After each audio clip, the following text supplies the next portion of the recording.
me baba anurado me baba subhakaya me baba savasita me daya savakama susame sitam shire guru havu bhagam savadata gata benzama mem benzama vama samaya sadhu Givadi nyuto tato she sampan doa she jamale badi salake vaishu Givadi givoke sana zozo she sana ye lejo tambo nyigo to parai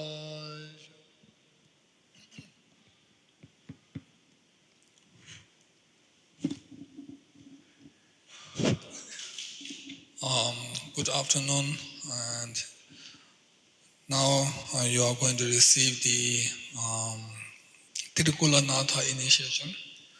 Selamat siang semuanya. Jadi Anda semua yang hadir di sini sesaat lagi akan menerima inisiasi ataupun anujna dari Trikulanatha. Trikulanatha means three bodhisattvas, which are Arya Manjushri, Avalokiteshvara, and Vajrapani. Dan Trikulanatha di sini yang dimaksud dari Trikulanatha adalah tiga bodhisattva, yaitu Arya Manjushri, Avalokiteshvara, dan juga Vajrapani.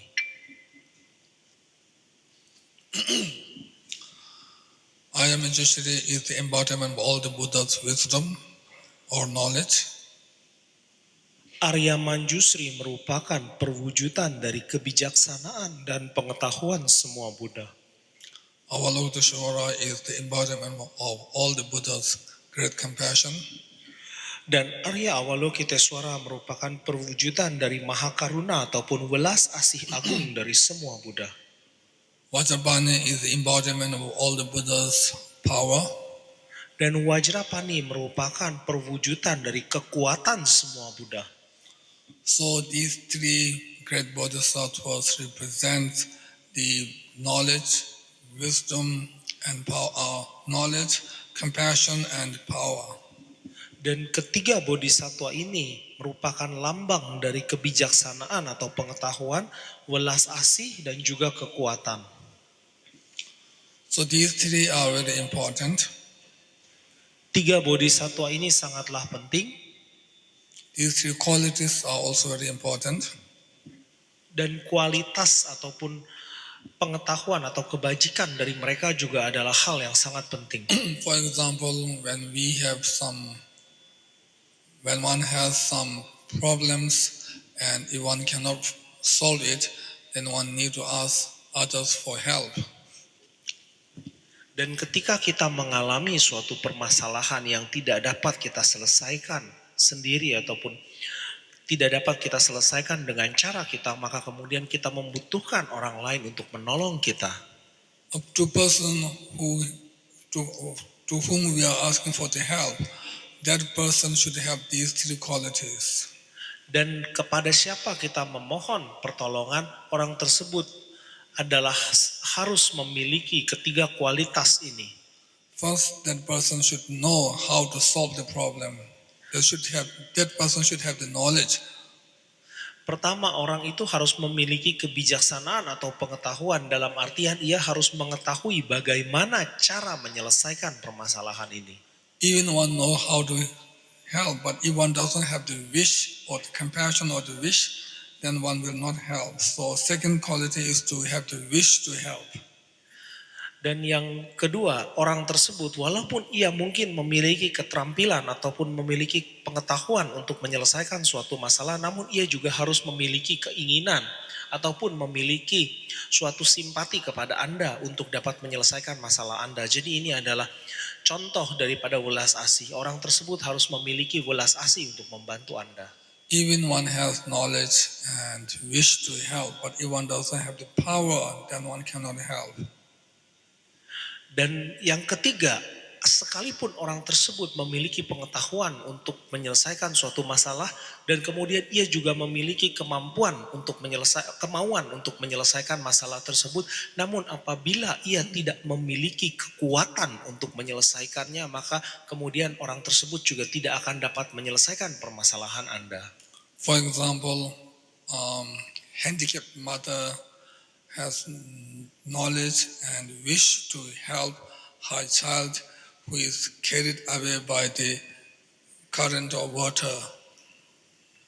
Dan kemudian Kyab Gon Rinpoche memberikan contoh bahwa sekalipun mungkin seorang ibu yang fisiknya tidak sempurna, kemudian ia ingin membantu anaknya, namun karena keterbatasan fisik, sekalipun ia memiliki pengetahuan dan memiliki kasih sayang ataupun welas asih kepada anaknya, ia tidak mampu melakukannya.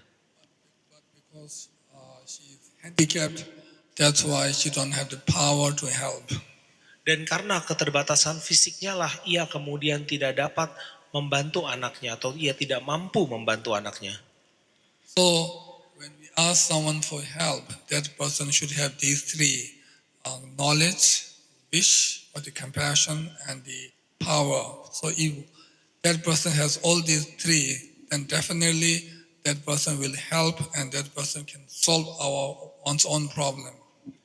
Dan kemudian di sini Rinpoche menekankan bahwasanya apabila Anda meminta bantuan seseorang, maka kemudian dengan lengkapnya tiga kualitas tersebut, yaitu pengetahuan, welas asih, dan juga kekuatan, itu adalah bagaikan ketika seseorang tersebut memiliki pengetahuan, kemudian memiliki keinginan, dan kemudian memiliki kekuatan untuk membantu Anda. Maka dengan demikian orang tersebut pastilah dapat membantu Anda untuk menyelesaikan masalah Anda. But only person has these three knowledge, but only person doesn't have the highest level of these three knowledge. But Buddha has the ultimate level or ultimate knowledge, ultimate compassion, and ultimate power to liberate all the sentient beings from suffering and dissatisfaction to temporary and ultimate happiness. Dan di sini Rinpoche juga menekankan bahwasanya ketika Anda memohon bantuan seseorang, orang tersebut mungkin memiliki pengetahuan untuk suatu permasalahan, namun pengetahuan ataupun kebijaksanaannya bukanlah kebijaksanaan ultimate ataupun kebijaksanaan tertinggi. Dan di sini Rinpoche menekankan bahwa hanya Buddha yang memiliki kebijaksanaan tertinggi yang dapat memahami segala hal. So the three bodhisattvas, three qualities are the highest level or the ultimate level, same as Buddha's three qualities. Dan ketiga bodhisattva ini adalah tiga kualitas, yaitu welas asih, kemudian kebijaksanaan dan kekuatan yang tertinggi, yang mana ketiga bodhisattva ini adalah lambang dari kebijaksanaan yang setara dengan kebijaksanaan Buddha, welas asih yang setara dengan welas asih Buddha, dan kekuatan yang setara dengan kekuatan Buddha. Dan ketiga kekuatan ini adalah ketiga kualitas yang dimiliki oleh seorang Buddha. So to receive this initiation, as always, first it is important to develop the thorough renunciation towards whole samsara, and then to develop the infinite loving kindness, which means wishing all the sentient beings to gain happiness and to engage in the virtuous deeds which are the cause of happiness, and then to develop the great compassion, which means wishing all the sentient beings to be free from suffering and the cause of suffering. Dan di sini Rinpoche juga menekankan bahwasanya sebelum Anda menerima suatu ajaran adalah sangat penting bagi Anda untuk memiliki apa yang disebut sebagai naskamiya cita ataupun tekad untuk terlepas dari samsara. Jadi Anda harus memiliki perasaan untuk terlepas dari samsara, dan kemudian Anda harus memiliki kebaikan hati, Anda harus memiliki cinta kasih, di mana dengan hal ini kemudian dapat membawa Anda menuju kebahagiaan.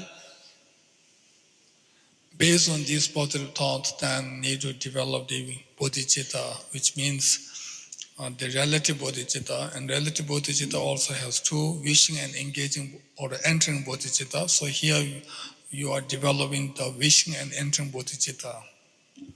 Dan kemudian di sini Rinpoche menekankan dengan munculnya cinta kasih dan welas asih di dalam diri Anda, dari sana kemudian Anda membangkitkan bodhicitta.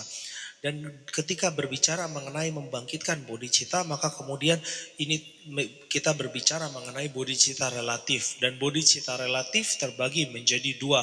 Yang pertama adalah bodhicitta aspirasional, yaitu dalam bentuk tekad. Dan kedua adalah bodhicitta dalam bentuk tindakan nyata. Which means generating the sincere wish to accomplish perfect Buddhahood for the sake of all the sentient beings, and in order to accomplish it, one is really engaging in Dharma practice in general, and especially one is engaging in receiving this Tirukulanatha initiation. Dan dalam hal ini Rinpoche menekankan bahwa Anda membangkitkan bodhicitta aspirasional ataupun dalam bentuk tekad adalah Anda bertekad untuk mencapai pencerahan atau mencapai kebuddhaan demi membebaskan semua makhluk yang berada di dalam samsara. Dan bagaimana dengan bodhicitta praktik ataupun bodhicitta dalam bentuk tindakan nyatanya, yaitu adalah Anda melakukan praktik dharma untuk mencapai tujuan tersebut. Khususnya dalam hal ini adalah pada kesempatan ini Anda menerima inisiasi dari Trikulanatha untuk tujuan tersebut. So there's a vast difference between receiving initiation with right motivation or without it. Dan ada perbedaan yang sangat besar antara Anda menerima inisiasi dengan motivasi yang benar dan Anda menerima inisiasi tanpa motivasi yang benar. So one must have the right motivation and then receive the initiation. So with right motivation, you should receive this Tirukulanatha initiation. Oleh karena itu, Rinpoche sekali lagi menekankan Anda perlu membangkitkan bodhicitta dalam artian memiliki suatu motivasi yang benar, yang tepat untuk menerima inisiasi hari ini. Namgye tata nyambe semjan tam jiki tanto tobjala nama jebayang taba tobe sanje gyo koma Rinpoche tingi chini jan tabar cha te cheta jesa nawa samosan la ten tulshindo nyamsa langwar gyo nyambe samba chanchuki chotu tuke bata chesimbe kundo cheba namja Tewa chimbe shunglo Rinpoche timame ba namne chedar chungwa shina lebar salta ne samba nawar shio telan tiri rongre namgye temba teme pe tuja dan temba tibe omba tingi ki burja namgye samba dan tembar shike namda samgye mikye pasho samba nam Sorry, Sundana Tempa Chungodan, Chamboni Sundala Tempa Chambalan, Parada Chimbetena, Rigotin Bangagit, and any lender in a Chavad and the Tamjaki Tauri Kirvachavi, and the Lachawachi, Kidaso Nila Chawachi, and the Lachaba Shibetan Dishing. Matawa Mabratam Babumba Sambingi, Jubechaba Mincha Toro Tambasawachi, Jurajaba Hayana Jotora Tamba Laboratory, Veggie Jabata, making out the Toro, some days make it a shave, making what's in Boka Vegetum. Sangajiki Jodorana, Japan, Jambakaja, Shatu Yanda, Chaka, the Bandalosum, that there is some Jay, Josana, Jabaka, Sababa, the Hajam, that there is some of Manakala, and Japan,